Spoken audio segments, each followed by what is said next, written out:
तुमचं इंट्रोडक्शन सांगा. माझं नाव चिन्मय नवरंगे. मी रशियाला चाललो आहे. माझ्या युनिव्हर्सिटी नाव कल्याण स्टेट मेडिकल युनिव्हर्सिटी. युएसएससी बद्दल तुम्हाला कसं माहिती पडलं?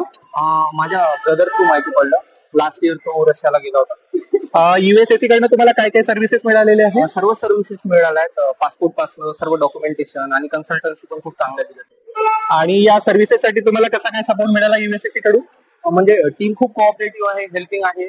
आणि त्यानंतर त्यांनी छोट्या छोट्या गोष्टीपासून सर्व समजावून सांगितलं नेहमी. तुम्ही एमबीबीएस साठी अब्रॉडला चाललेले आहे, तर काही डाऊट्स होते तुमच्या सुरुवातीला की मनामध्ये काही असं काही? नाही सर, माझं ब्रदर वगैरे असल्यामुळे डाऊट्स वगैरे तर नाही. जेही डाऊट्स असेल किंवा जे सुरुवातीला काही वाटत होतं तर त्यासाठी युएसएससी कसा सपोर्ट केला तुम्हाला? त्यांनी बेसिक गोष्टी सांगितल्या, म्हणजे सर्व नॉर्मलाइज केलं, सर्व गोष्टी क्लिअर केल्या त्यांनी पहिलेपासून. फ्युचर स्टुडंट साठी काही मेसेज द्याल, ऍडवाइस द्याल? हो, तुम्ही रशिया चूज करू शकता. युएसएससी ला एक्सपिरियन्सच्या हिशोबाने रेटिंग करायचं असेल 1 ते 5 दरम्यान काय रेटिंग कराल? 1 ते 5 दरम्यान मी 4 रेटिंग करेन. जर तुम्हाला युएसएससी बद्दल दुसऱ्यांना रिकमेंड करायचं असेल तर काय तुम्ही रिकमेंड कराल? हो, USSC is the best. Team युएसएससीच्या टीम मेंबर बद्दल किंवा सर मॅम बद्दल काही थँक्स किंवा काही मेसेज ज्यांनी तुम्हाला नेहमी सपोर्ट केलं? सचिन सरांना थँक्यू म्हणतो मी सर्व. थँक्यू.